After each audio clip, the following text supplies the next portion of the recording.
مسیح خدا میں میرے عزیزو، میں اپنی طرف سے، اپنی ڈائسس کی طرف سے، تمام مومنین کی طرف سے آپ سب کو، زائرین کو، مومنین کو، زیارت کمیٹی کو مبارکباد پیش کرنا چاہتا ہوں، اور مبارکباد اس حوالے سے بھی پیش کرنا چاہتا ہوں کہ جو آج کا موضوع چنا ہے کائنات کی معموری، تو آج کائنات کی طرف لوٹنا، کائنات کی بات کرنا، کائنات کے زخموں کو بھرنا ہے، کائنات کے زخموں پر مرہم رکھنا ہے۔ آج کی سوچ، زیارت کمیٹی کی سوچ جو ہے وہ خداوند کی سوچ کے ساتھ ملتی جلتی ہے۔ خداوند نے جب کائنات کو دیکھا تھا کہ وہ ٹوٹ رہی ہے، زخمی ہو رہی ہے، تو اس نے یہ فیصلہ کیا تھا کہ مقدسہ مریم کے حوالے سے اس دنیا میں ایک نجات آئے، کائنات کی تجدید ہو، کائنات میں ہریالی ہو، کائنات میں خوشی ہو، کائنات میں ایک دفعہ پھر ایمان کی روح ہو اور خداوند کا روح اس میں کام کرے۔ مقدسہ مریم کی زیارت کے موقع پر یہ بات ہم سبوں کو ایمان کے حوالے سے ذہن نشین کر لینی چاہیے کہ مقدسہ مریم کا نام لینا، اس کو عزت دینا، اس کا پرچار کرنا، اس کی گواہی دینا خداوند کی گواہی کے ساتھ ساتھ لازمی ہے، کیونکہ مقدس اگسٹین کہتا ہے کہ اگر ہم خداوند کو باپ کہتے ہیں تو مقدسہ مریم کو ماں نہیں کہتے، تو ہمیں کوئی حق نہیں ہے کہ خداوند کو باپ کہیں۔ اس لیے ماں کی بات کرنا، دھرتی کی بات کرنا ہے، کائنات کی بات کرنا ہے۔ جب ہم دھرتی کی بات کرتے ہیں، کائنات کی بات کرتے ہیں، تو ماں کی بات بھی ہوتی ہے، اور ایک ہی ماں ہے جو اپنے بچوں کو امن، صلح، سلامتی، فضل، برکت دیتی ہے۔ مقدسہ مریم کے لیے بہت سارے لوگوں نے، بہت سارے مومنین نے بہت کچھ کہا ہے۔ کلام مقدس میں جو کچھ کہا گیا ہے مقدسہ مریم کے لیے، وہ شاید حوالہ جات کے حوالے سے اتنا زیادہ نہ ہو، مگر ایمان کے حوالے سے اگر دیکھا جائے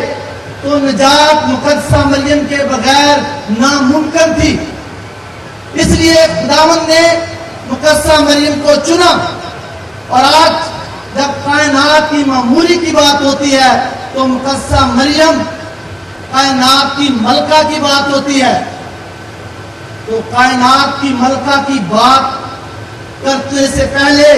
ہم یہ بھی دیکھیں گے کہ کس نے کائنات کو بنایا اور کائنات کے معنی کیا ہیں، کائنات کا بادشاہ کون ہے، کائنات کی صفات کیا ہیں،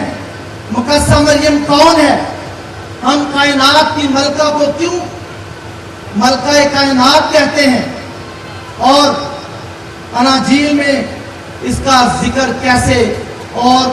کس حوالے سے پایا جاتا ہے۔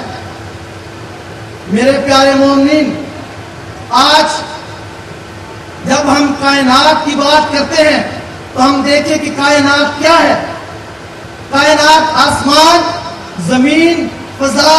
پانی، خشکی، ہریالی، انسان، جانور، پرندے، آسمان پر جو کچھ ہے، زمین پر جو کچھ ہے، وہ سب کچھ کائنات ہے۔ اور کائنات کی بات کرنا، میں نے پہلے بھی عرض کیا ہے کہ خدا کی بات کرنا ہے، اور جو کوئی خدا کو بھول جاتا ہے وہ اپنے ایمان سے خداوند سے دور ہو جاتا ہے۔ اور کائنات، اس کائنات کی بات کرنا جو مفت مہیا کرتی ہے، جو احسان نہیں کرتی، جو باضابطہ ہے، جو زندگی دیتی ہے، جو رنگ اور خوشبو بکھیرتی ہے، جو آنکھوں کو ٹھنڈک اور دل کو سکون دیتی ہے، جو روح کو تازگی دیتی ہے، اس کائنات کی بات ہے۔ اور کائنات کسی کے ساتھ بے وفائی نہیں کرتی، کائنات کسی کو دھوکہ نہیں دیتی، کائنات کبھی جھوٹ نہیں بولتی، کائنات ہمیشہ خدا کے ساتھ وابستہ رہتی ہے۔ اور مقدسہ مریم کون ہے کہ ہم کائنات کی معموری کے ساتھ اس کا ذکر کریں؟ کائنات کی مخلوق ہے، مقدسہ مریم کائنات کی مخلوق ہے، اور ساتھ ہی ساتھ کائنات کی تخلیق میں خدا کی ہمکار ہے، کو ورکر ہے، خدا کے ساتھ کام کرنے والی ہے۔ تخلیق کے ساتھ ساتھ وہ کام کرنے والی، اور وہ کام کرنے والی جب کائنات کو زخمی کیا گیا، کائنات کو بد نظم کیا گیا، کائنات کو بکھیر دیا گیا، کائنات کو توڑ دیا گیا، اور پھر مقدسہ مریم نے اپنے پیٹ میں کل کائنات کو پرورش دی، اور وہ کل کائنات کا بادشاہ خداوند یسوع مسیح ہے، جسے ہم کل کائنات کا بادشاہ کہتے ہیں۔ اس نے اپنے پیٹ میں رکھا اور پوری کائنات کی پرورش کی۔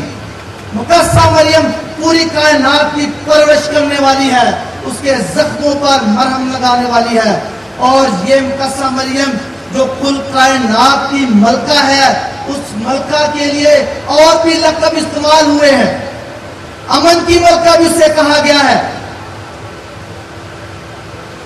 اسے فرشتوں کی ملکہ بھی کہا گیا ہے، اسے مقدسوں کی ملکہ بھی کہا گیا ہے، اسے دائمی ملکہ بھی کہا گیا ہے، مگر سب سے بڑھ کر کائنات کی ملکہ زیادہ موضوع، زیادہ مناسب، زیادہ اچھا اور سب سے اچھا ہے۔ کیوں؟ کیونکہ اس نے اس کائنات کو اپنے ہاتھوں سے پالا ہے، اپنے ہاتھوں سے پرورش کی ہے، اپنے ہاتھوں سے جوان کیا ہے، اپنے ہاتھوں سے اس کا پھل دنیا کو دیا ہے۔ اور مقدسہ مریم کے لیے مقدس امروز کہتا ہے کہ خدا کے بغیر کسی چیز کا وجود نہ ہوتا، خدا کے بغیر کسی چیز کا وجود نہ ہوتا، اور مقدسہ مریم کے بغیر نجات نہ ہوتی۔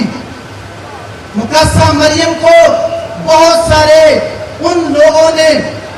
جو دنیا میں دانشور سمجھے جاتے ہیں، جو مذاہب کا پرچار کرنے والے ہیں، انہوں نے جھک کر سلام کیا ہے۔ تمام مذاہب کے لوگ، تمام دانشور، تمام شاعر، تمام مفکر، تمام محقق، سب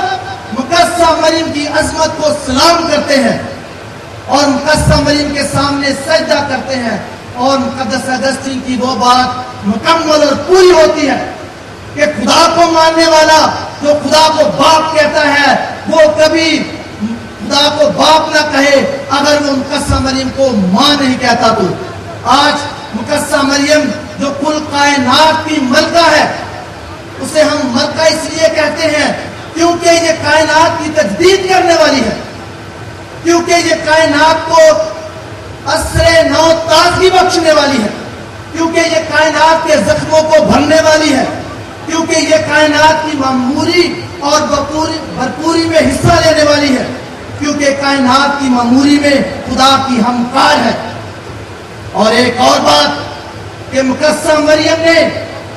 چرنی کو پوری کائنات بنا دیا تھا۔ جب چرنی کی بات ہوتی ہے، خداوند کے مشن کی، اس کے آنے کی، اس کی نجات کی، اس کی آمد کی بات ہوتی ہے، تو چرنی میں پوری کائنات بنا دی گئی۔ اس میں جانور بھی تھے، اس میں انسان بھی تھے، اس میں پرندے بھی تھے، سب کچھ تھا۔ اور یہ چرنی اس واقعہ کی یادگار دلاتی ہے، اس واقعہ کی یادگار ہے، اس واقعہ کو یاد دلاتی ہے جب آج کی پہلی تلاوت کے مطابق تکوین کی کتاب میں خدا نے کائنات کو بنایا تھا۔ خدا نے 6 دنوں میں کائنات کو بنایا اور مکمل کیا۔ 7ویں دن اس نے آرام کیا، اور سب سے پہلے جب اس نے آسمان اور زمین کو بنایا، دوسری چیزوں کو بنایا، تو اس نے کہا کہ اچھا ہے۔ اور جب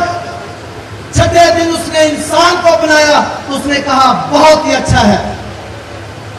مگر ایک دن چھٹی کرنے کے بعد تکوین کی کتاب میں یہ لکھا ہے کہ 7واں جو کام کیا تھا وہ خداوند نے ہوا کو بنایا تھا، اور ہوا کو بنانے کے بعد اسے باغ عدن میں بھیجا تھا، اور باغ عدن میں پوری کائنات تھی، وہاں زیتون تھے، وہاں پھلدار درخت تھے، وہاں یاسمین کے پھول تھے، وہاں خوشبوئیں تھی، وہاں سب کچھ جو کائنات میں ہوتا ہے وہ سب کچھ تھا، ٹھنڈے میٹھے پانی کے چشمے بھی تھے۔